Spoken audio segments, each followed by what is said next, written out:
lors de ce tutoriel, je vais vous expliquer comment créer une boîte noire. Donc, dans quel cas on utilise une boîte noire? C'est dans le cas qu'on veut créer un symbole rapidement. On n'a pas le symbole dans la base XGXAO, on n'a pas le temps de modifier un symbole. Et je veux créer, mettons, un variateur de vitesse. Je veux créer mon variateur de vitesse. Donc, comment je fais? Je fais insertion, boîte noire. Là, je vais dessiner ma boîte noire ici. Ah, je le mets là. Alors, au préalable, pour aller plus vite, je vais dessiner quand même un départ moteur. Alors, je vais prendre, mettons, un sectionneur, bon, comme il est là, un sectionneur porte-fusible dans lequel je mettrai des fusibles ultra rapides, vu que c'est un variateur de vitesse. Je vais prendre un moteur. Ici, je prends le moteur qui est là, un moteur triphasé. Je vais dessiner ici les trois conducteurs. Là, ici, ici, ici. Bon, on l'a vu ça lors du tutoriel précédent. Alors, je vais ici, moi, ce que je veux mettre L1, L2, L3, par exemple, et ici, UVW, par exemple, ici. Je veux mettre des numéros, parce que quand on va câbler, on ne saura pas à quoi ce conducteur-là, où il va. Je double-clique dessus. Volontairement, la fenêtre est décalée, là, c'est normal.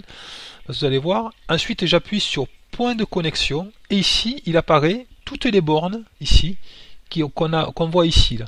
Et quand il y a une borne avec l'éclair, hein, ça veut dire que la borne est raccordée. Donc ici, mais je vais mettre ici L1. Alors là-haut, c'est pas la peine de mettre non, ça apparaîtra pas. Si on met L1 là-haut, ça apparaîtra pas ici. Je mets L1 ici. Voilà, il y a un petit drapeau. Là, celui-là, je vais le baptiser L2. Celui-là, je vais le repérer L3. Et en dessous, comme on avait dit, je vais mettre ici la U.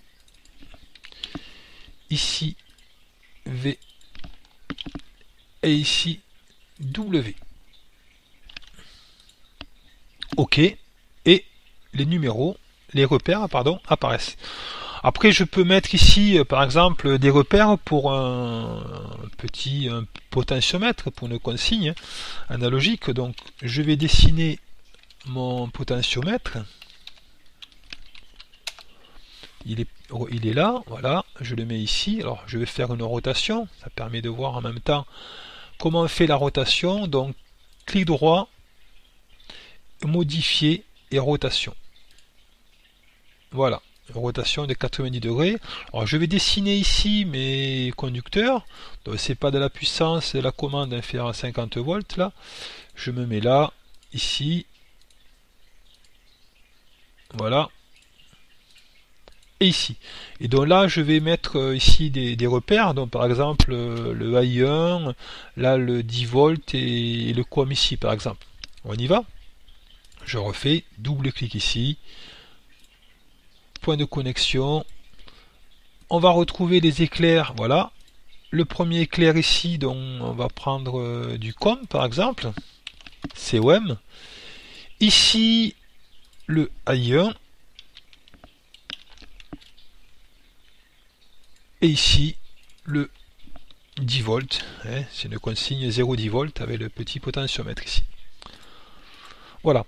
Donc après, on aurait pu mettre une consigne analogique ici, qui est sortie d'un automate. On peut modifier, on peut faire ce qu'on veut sous notre symbole. Et après, bien sûr, ça change rien. On peut mettre une référence du matériel. Donc le matériel, s'il n'existe pas, je vais vous expliquer comment créer une référence de matériel qui n'existe pas. Alors, mettons, moi j'ai un variateur, je vais inventer une référence, mettons un constructeur Lange Pro, hein, je dis n'importe quoi, une référence n'importe laquelle. Donc, ce que je vais faire ajouter.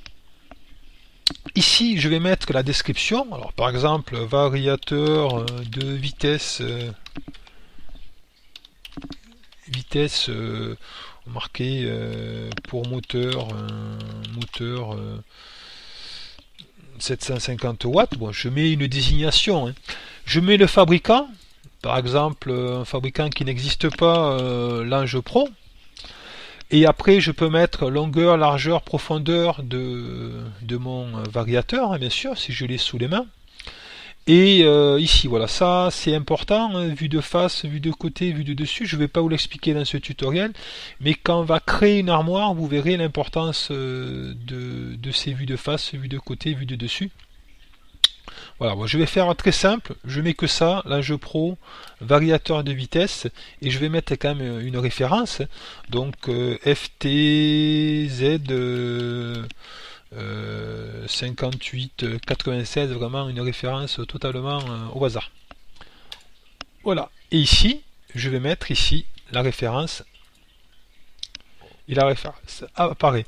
Alors, au passage, voilà, j'ai mis dans matériel divers, j'aurais pu quand même mettre dans la classe de variateur de vitesse, j'ai oublié de le faire. Donc, et ici, mon variateur, il est déjà il est référencé. J'ai mis l'étiquette 1, j'aurais pu l'appeler variateur.